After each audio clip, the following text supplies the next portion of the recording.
Yo, what is up, YouTube? I hope you guys are having a wonderful New Year's Eve / happy holidays. And hopefully I'm going to brighten your spirits even further with a banger review. In this review, I'm going to be taking a look at the unfortunately named Rizz mousepad, which, despite its name, is actually a really, really good pad.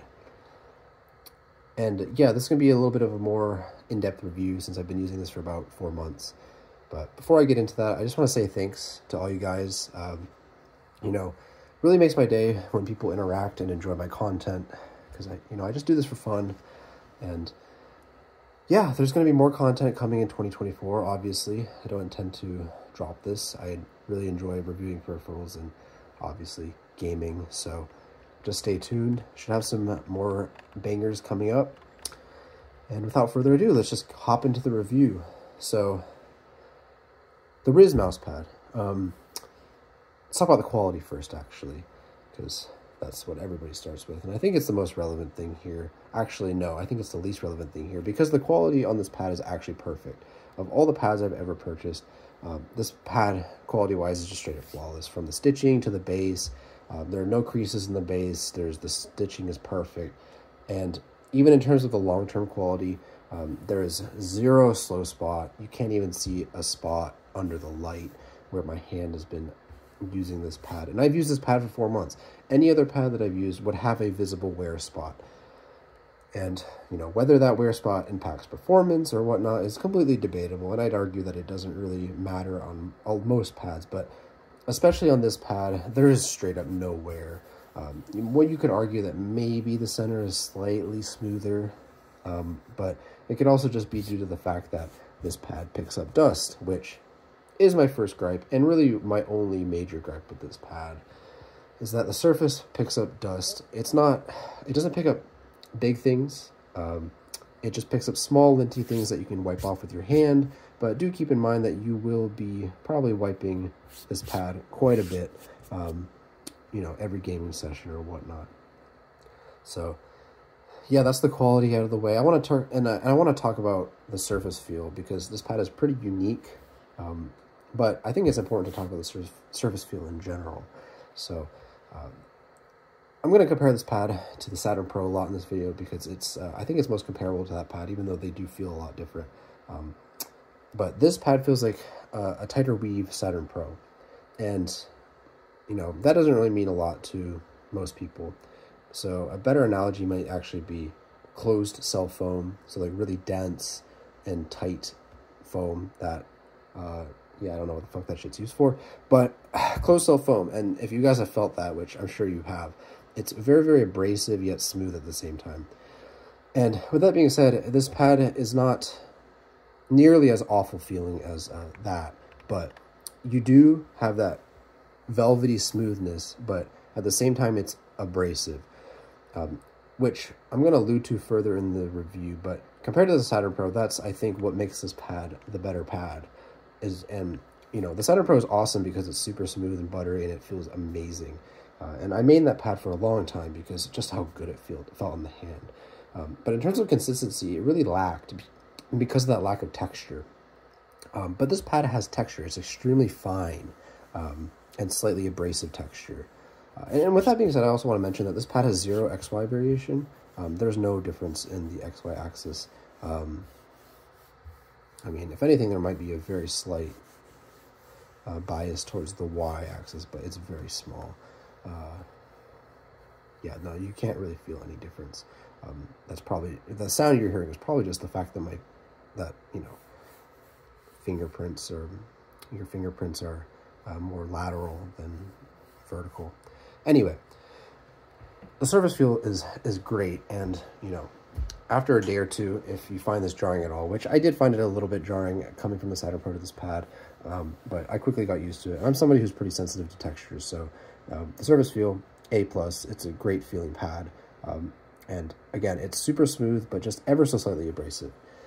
So yeah, with all that being said, let's just hop right into how this feels in game. And this pad, there's no way to sugarcoat it. It's extremely slow.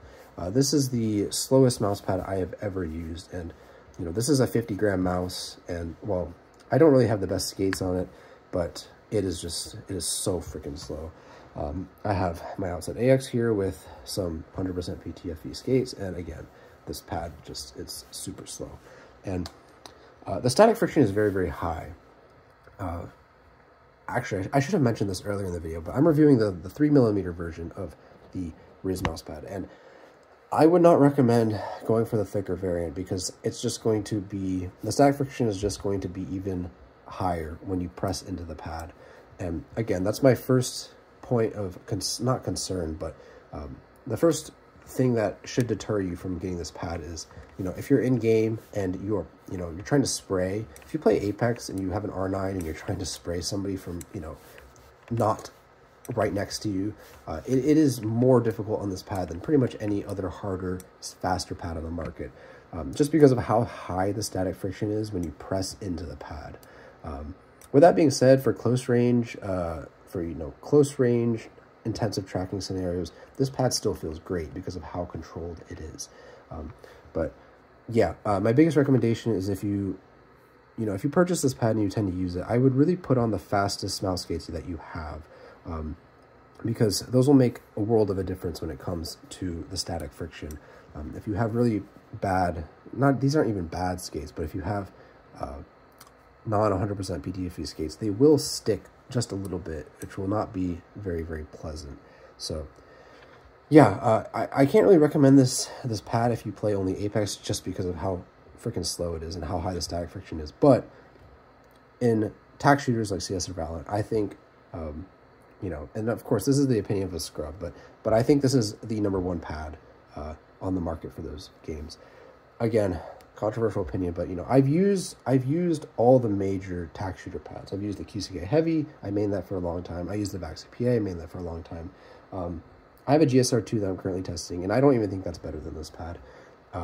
This pad is just so consistent, and especially when you start sweating, your hand does not catch on the pad because it has those surface qualities of the Saturn Pro. If you guys have used a Saturn Pro, you know that when you start sweating, it still stays super smooth.